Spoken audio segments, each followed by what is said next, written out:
Did you know that Gandhi almost became a Christian? In his autobiography, he noted that while he was a student at London, he read the Gospels and fell in love with the person of Jesus Christ. In fact, Gandhi was known for quoting extensively from Jesus' Sermon on the Mount, which shaped his entire philosophy. At one point, a Christian missionary was able to meet Gandhi in person. And the missionary asked him, "Mr. Gandhi, though you quote the words of Christ often, why does it appear that you so adamantly reject becoming his follower?"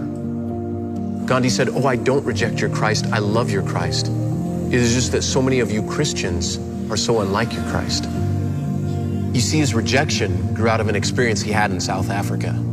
After reading the Bible and the life of Jesus, he wanted to know more about Christ. So he decided to attend a church service. But when he reached the front door, a church elder asked, "Where do you think that you're going?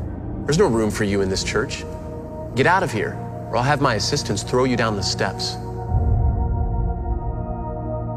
As disheartening as that story is, it speaks to the very danger of what religion on its own has the potential to become. Religion can be beautiful, or it can be a monster.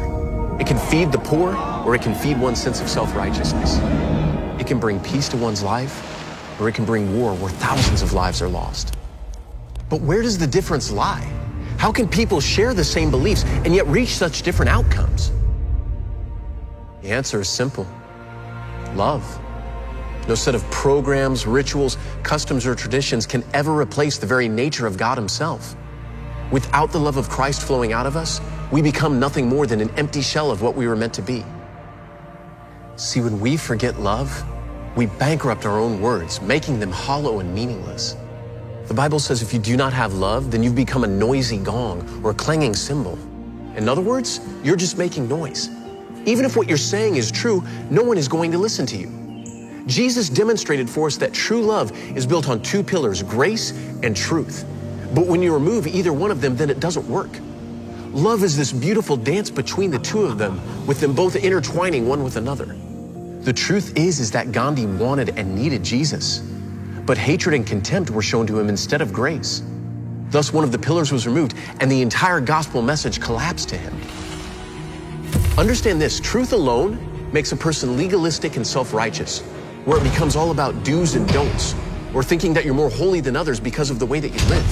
Conversely, grace alone becomes deception and moral compromise, where anything goes.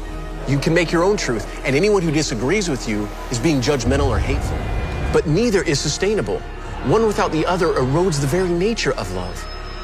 1 Corinthians 13 says that love never fails, and that's because it's the model.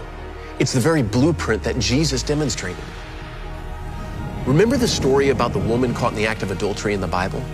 It says the religious leaders threw her on the ground before Jesus and were about to kill her because she'd broken the law. But Jesus turns them away and gets down on the ground with the woman. He looks at her and says, "I don't condemn you either, but go and sin no more." And this is the perfect demonstration of grace and truth. It's love personified. It's humanity looking into the face of God, finding a father. Only in Jesus is there wholeness and newness of life.